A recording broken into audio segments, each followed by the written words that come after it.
Hello, guys. Today I'm here with 5 tips to make your PowerPoint experience simple and amazing, with helpful tips that will save your time, energy, and also give you an impactful presentation. So, let's start.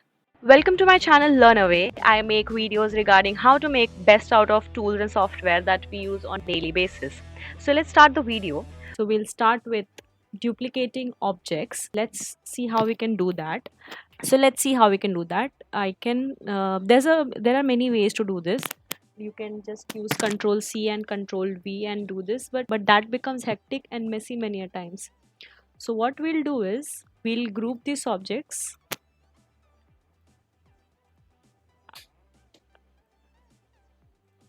Group. I will just click on control and drag this and duplicate it as many times as you want. And there are alternate method that you can use control D, place your object, and again click on control D and duplicate your object. So this is how you can do this. Next we'll see how to use a replace font feature in Excel. Say you're collaborating with your teammates and you want to merge your PPTs, but many a times it becomes hectic. Like you'll have to go to each of the slides and then click on select everything, select all the fonts, and then change the font from here, say Lato. It is a tedious task. So there's a easier feature. For that you'll have to go to home tab. Here in editing section you'll have a replace option. So click on replace font. It will show you the list of all the fonts that are there in the PPT. Just click on the font you want to replace and you'll have to select the font you want to replace it to. I'll use Lato black and just click on replace. So you'll have to just select replace all of it. I'll finish it for the entire PPT and come back. So I'm done with replacing all the fonts, guys. So the thing is, to avoid confusion, I'll tell you that has changed all the fonts to Lato black, but Arial black always stays here in the replace option. I don't know if it is an issue or it is kept as default, but it replaces all your font in your PPT to the font that you have replaced it with. Next up, we'll see how to use a translator in PPT. Say you're working for a foreign client and you want to impress them with some lingo here and there. So what you can do is you can select the font that you want to translate, select the text that you want to translate, right click on it. Here you'll have a translate option. When you click on it, you can change the language to here are the options that you have. You can change it to Gujarati, Greek, German, and it'll give you an option to insert. You can just insert. So if you want to change the entire PPT or you just want to change the title to that language, you can do that and it'll help you to insert. So this is how you can use the translator option. If you want to apply it to the entire PPT, you'll have to select entire thing and just click on insert. It will replace the text which you have selected to the translated language. Okay. Next we'll see animation painter option. Say I want to give a same effect to these icons. What I'll do is click on one of them, give the animation that I require, or okay, then if I want to add any animations, I'll give the other animation as well. We'll see what happens. So this I will give after the first one.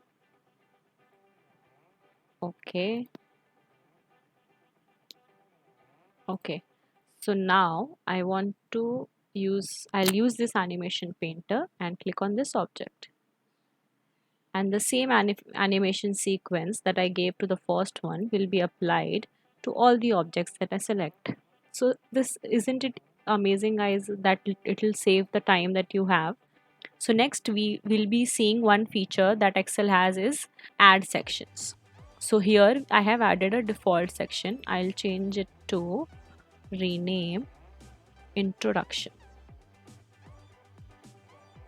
So this basically will be useful when you're dividing your work between your colleagues and you want to give each section to each of them.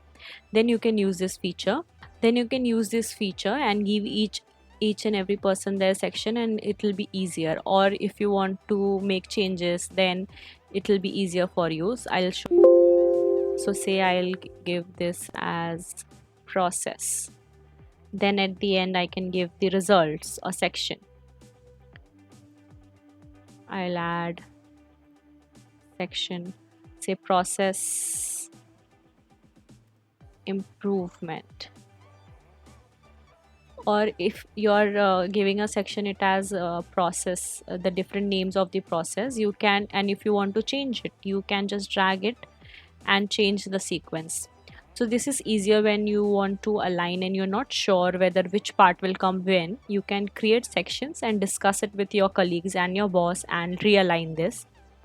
Also it is easier to just remove the section, rename it. You can move up and down, just makes your task easier. Okay, one bonus tip that I'll like to give you here is that you can see all these four of my objects are slightly towards the left. I want them to be placed into the center. So what I can do is use the align feature that PowerPoint has. So for that you have to select the object, go to shape format. Here in arrange tab you have align. So you can use distribute horizontally and it will bring it to the center. Then there are other options as well. This is to align vertically, this is to align horizontally, and I'll now select these, go to align and distribute horizontally. Now my objects are distributed horizontally. So this is it guys, these are the tips that I wanted to share with you, and I hope it has helped you. If you learned something from this video and this had helped you, please like the video, subscribe to my channel, and come back for getting such amazing updates. If you want to learn more, subscribe to my channel. And thank you.